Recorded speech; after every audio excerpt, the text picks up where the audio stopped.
I'm Richard Gisbert, and you're at The Listening Post. This week, the ongoing media war in Venezuela and the politician at the heart of the story, Hugo Chavez. Con esta victoria de hoy, que es una victoria de toda Venezuela.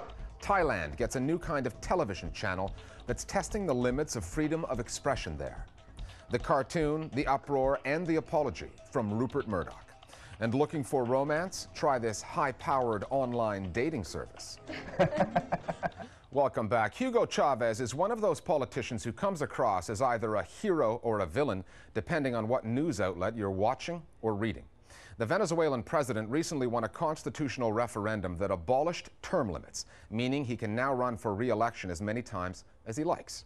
Many democracies have no term limits, but because Chavez is at the center of this story, the referendum generated all kinds of media scrutiny both inside and outside the country.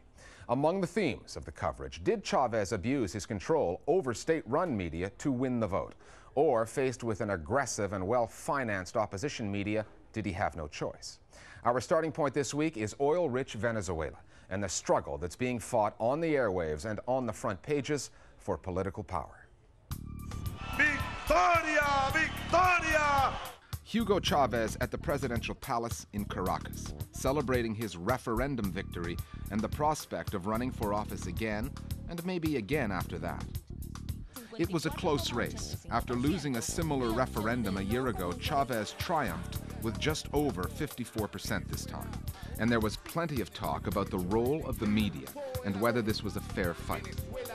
He used the state media. He was all over the airwaves, the radio, with live marches and coverage of all his events. Con esta victoria de hoy, que es una victoria de toda Venezuela.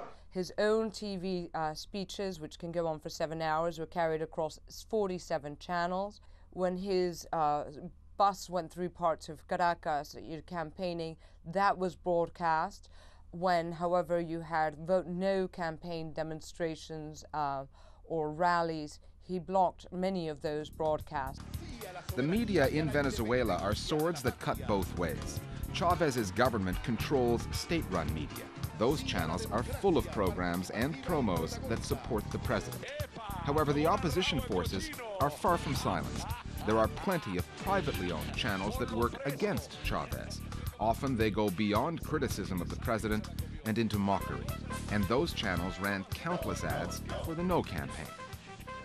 The private sector media really constitutes about 70 to 75% of media output in Venezuela. So it really it's the majority media force in the country. The state media obviously supported this campaign. I mean, it was there proving this with the government and really kind of endorsing what Chavez was trying to achieve with this referendum.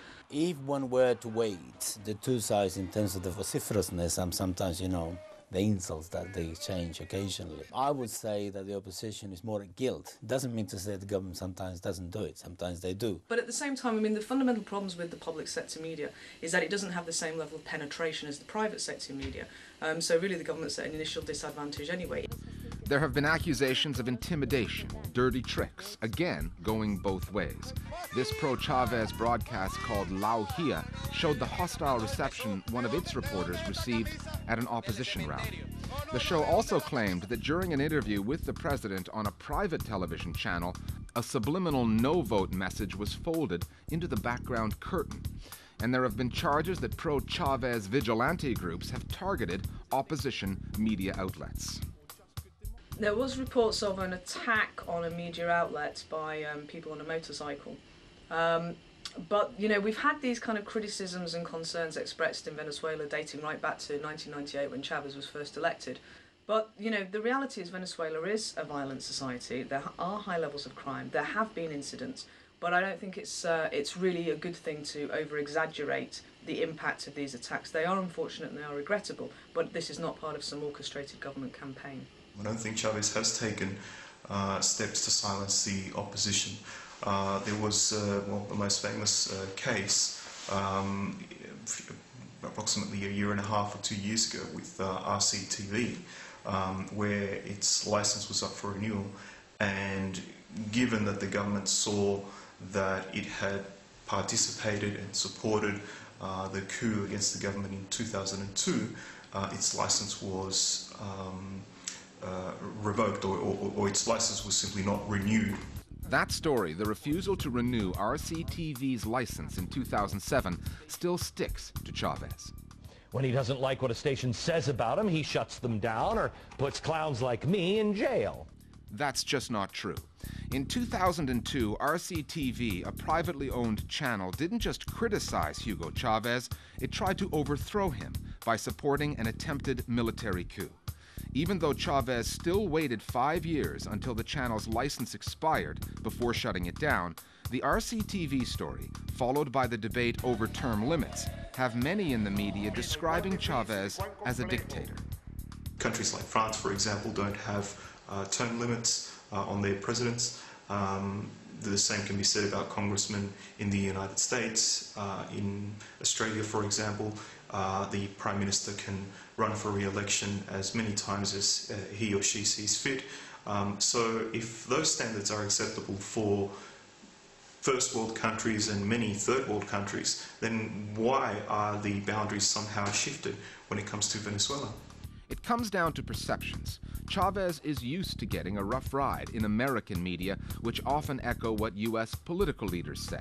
However, that may be changing. The U.S. State Department, under the Obama administration, seems to be taking a different position on Venezuela than it did under George Bush. It's my understanding that the referendum took place in a fully democratic process. And, as if by magic, influential newspapers like the New York Times and Spain's El País seem to be changing their tunes and their tone on the Chavez story. I've noticed a significant change in tone in El País. There is still, adversarial to Chavez, but the tone is very, very much more mature than it used to be. I think I've noticed a similar change in tone in the New York Times. There is still adversarial and so on, but the tone is very different, and the excessive demonization seems to have sort of either toned down quite dramatically or more or less disappear. I think that also the media has realized that going against Chavez is not really productive. Chavez only thrives on it. Every time he gets some angry portrayal of him, of him being demonized in the American media, he holds it up to the Venezuelan media as an example of how the empire is out to get him. In that respect, Hugo Chavez is following in the footsteps of another Latin American leader unpopular in Washington, his political ally Fidel Castro. Chavez has already outlasted 2 American presidents. Perhaps the U.S. media are finally getting the message. Chavez is Venezuela's democratically elected leader, and it will be for the Venezuelan people and not the American media to decide how long he remains in power in Caracas. Here's how our Global Village voices see the story of Venezuela, Chavez, and the media. Most reports emphasize that the vote itself was free and fair. This is what the State Department has also emphasized.